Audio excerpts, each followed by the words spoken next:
Here are 10 surprising facts about the Mercedes G-Wagon that you likely didn't know, even if you're an enthusiast like me. These vehicles have a storied history, and most people think they're mall crawlers or what rich housewives or rappers drive around. But they are far more than that. In this video, your appreciation and admiration for these vehicles is going to go off the hook just like it did for me. Hey, my name's Adam, and I run this G-Wheelin' channel for the love of G and off-roading. In my business life, I run an organization called the Roofing and Solar Reform Alliance, and I have another YouTube channel called Adam Bensman. If you're in the roofing world, check it out. But we're here to talk G, so let's get started. Hey, I've got all my notes here in this handy dandy notepad, so I don't miss a thing. Now let's get started. Now, point number one about the G-Wagon is that the G-Wagon was originally designed and developed in the 1970s at the request of the Shah of Iran, who wanted a military vehicle that was durable, capable, reliable, and absolutely rugged to withstand the harsh conditions of the deserts and remote areas all over the world. It wasn't until 1976 that the civilian version of the G-Wagon was brought to life. But in its early years, when it was conceived, we had a long wheelbase version with 5 doors, a long wheelbase version with 2 doors, that was the W460. We also had a 2-door version with a short wheelbase, in different configurations, from like a van to a personnel carrier to a attack vehicle. The thing was out of this world, but all of it was built on the same chassis, just in different configurations. And this thing remained virtually unchanged until 2018. More on that later. All right, now this brings us to point number two. Point number two that was crazy fascinating to me is that for my American friends, the G-Wagon wasn't available in the United States until 1993. But interestingly, it wasn't Mercedes who brought it in. It was Europa International. They spotted the opportunity to bring this amazing vehicle to the US, even though Mercedes didn't want to. And I don't know what it is about this, but like, if you're an American watching this channel, don't you agree? And drop a comment if you agree that we are neglected in the auto market. Like, all the coolest off-road vehicles don't make it to the US, and the coolest engine configurations don't make it to the US. There's no diesel options, all the wicked Toyotas and the 76 series, which I love. We don't get them here. And that's what Mercedes did to us way back when. They neglected us from 1976 until 2002, when they started scratching their heads saying, well, how do we sell these things to Americans? Ah, I got it.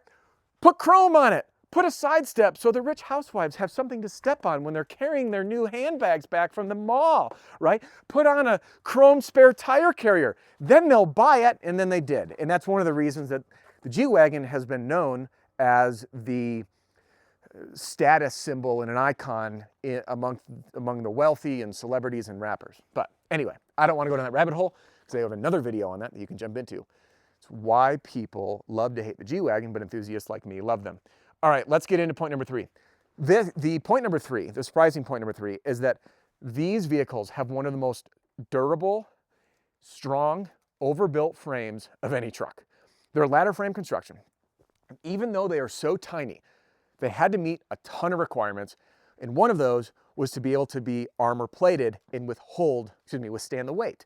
If you ever watch videos on YouTube of trucks that are overloaded, they'll like bend, like legitimately bend. You can watch the beds of the truck like practically snap. And these things had to withhold all these different configurations, including the attack vehicle with guns and personnel and ammunition and being armored. And even though this thing is so tiny, they're so overbuilt, just this particular version with a 4-liter bi-turbo engine in it, this can tow over 7,000 pounds. For how small that is, if you stack that up size-wise next to a Jeep, a Bronco, a 4Runner, a Tacoma, a Frontier, a Ranger, any of those vehicles, which are even actually bigger than this, none of them can touch that towing capacity. These things are overbuilt and rugged and awesome, and you feel it in almost every single part of the driving experience. All right, surprising point number 4 is that every single G-Wagon, even to this day, is hand-assembled in Magna Steyr facility in Austria. So even though Mercedes is German, they're hand-assembled in Austria. And there are over 50,000 spot welds that go into a G-Wagon. And these things take, guess how many man-hours it takes to assemble one? 100 man-hours to assemble one of these vehicles. Now, this gives you some indication of why they are so expensive. Hand-assembled, which will bring me to the next point, And I'm gonna reverse order here on the fly, because it brings me to the next point. Let's hit number 5. And that is that every single Mercedes G-Wagon, before it leaves the facility, is tested to make sure it meets all the off-road requirements. Now, most mass-produced vehicles, which the G-Wagon is not technically mass-produced, they may make a fair volume, but if you're out driving on the streets, unless you're in certain really affluent areas, like I saw quite a few of these in Park City. You'll see quite a few of them in certain areas in Colorado, but not all. But like the rest of the world, you just don't see them. And I know some might argue, hey, it's because of the price point, they're crazy expensive. Touche, good point. And at the same time, they don't make as many of them. And most vehicles that are mass produced, they come off the production line, they're slapped onto a truck, and they're shipped.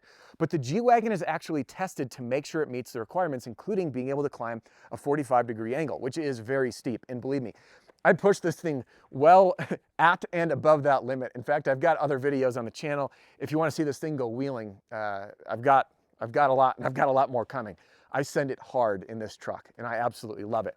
All right, speaking of sending it hard, this is going to bring us to number 6. Number 6, if you're familiar with the off-road world, you might know what a locker is. And a locker is what provides just absolute maximum traction off-road, the ability to lock the axles together, the differential to lock the axles for maximum traction. And the Mercedes G-Wagon was the first production vehicle ever available with lockers. Now today, and I'll show you what those are in a second, today we've got vehicles like the Jeep Rubicons, we've got the Ranger Raptor, the Ford Bronco, the Ram Power Wagon, the Colorado Bison. All those have factory lockers, but a factory locker right here, we have center, front, and rear, allows you to lock the axles up for maximum traction. And it's so cool that Mercedes was leading this by decades. By the way, if you can fact check that I'm wrong, please drop it in the comments. I've not found any other vehicle. There's a production vehicle that came with lockers, nonetheless being triple locked. All right, this brings us to number 7. In the early 2000s, Mercedes, they said, you know what? The G-Wagon, the fate of it in the civilian market is dead. We're gonna kill it because, hey, this vehicle was built in the 70s after all. It kind of drives like a tank.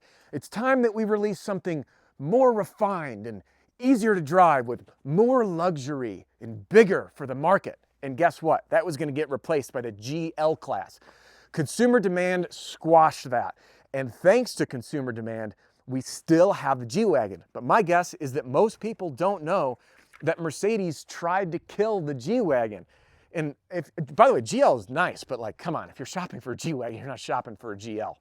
Alrighty, number 8. This one's a fun one, okay? Guess who has a G-Wagon? The Pope. The Pope-mobile. Now, I don't know if it's still in use today. In fact, I don't think it is. But the Pope can be seen in a white G-Wagon that was converted just for him, sitting on the back, kind of like a little pickup version. It's pretty neat. Anyway, go check it out. The Pope cruises in a G-Wagon. It's good enough for you. All right, number 9. This one will blow your mind. The G-Wagon has been in Mercedes lineup ongoing for 40 years. During those 40 years, or over 40 years, by the way, at this point, over those 40 years, has had over 40 engine variations, more engine options than any other vehicle in the lineup by a long shot. Both gas engines and diesel engines, from 4-cylinder to 12-cylinder. The 12-cylinder is in the G65 AMG. I don't know any other vehicle that has had 40 engine options ranging from a puny little 4-cylinder to a monster V12. All right, and this is going to bring us to number 10. Don't worry, I got a bone at the end.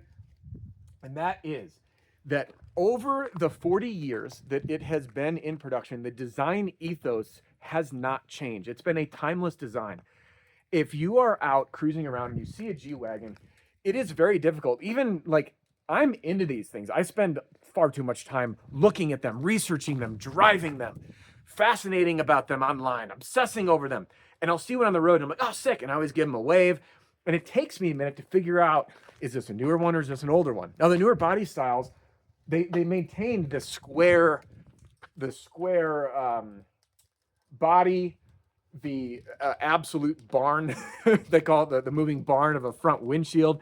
And the design hasn't really changed. So if you get a G-Wagon because you love it, you can get an early 2000s or a late 2000s, and over 20 years, nothing looks different. The newer ones, again, with really, really close look, you can see that the backs are just a little more rounder. It's a little bit wider, it's a little bit longer, but just tiny.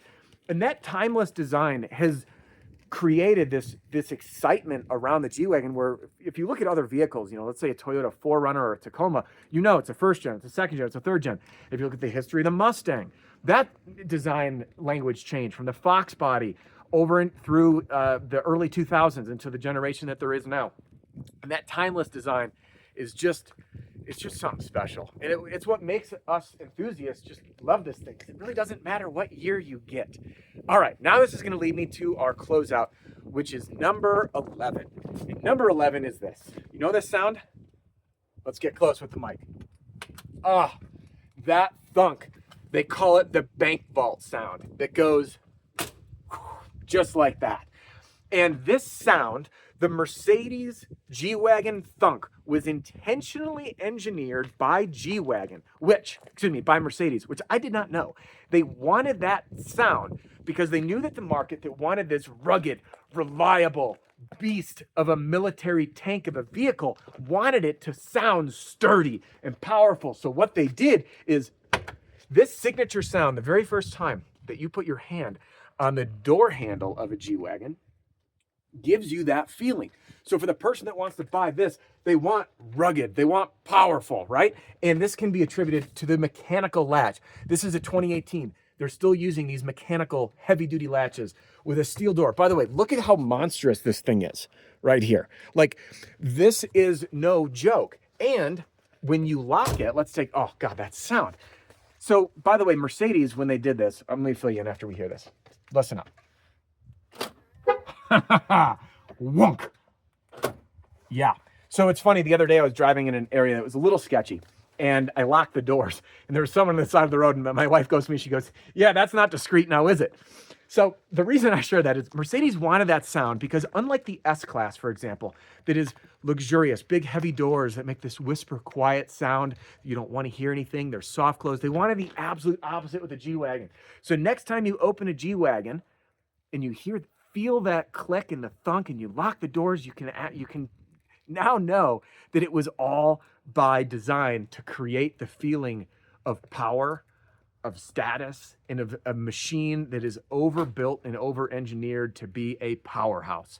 Thanks for joining me in this video. Drop a comment, let me know, which one of those facts did you not know about? Because a lot of this stuff, hey, it took me a long time to figure out, and it's made me appreciate these beautiful beasts even more. Thanks for being here. Subscribe to the channel for more G content, and I'll see you soon.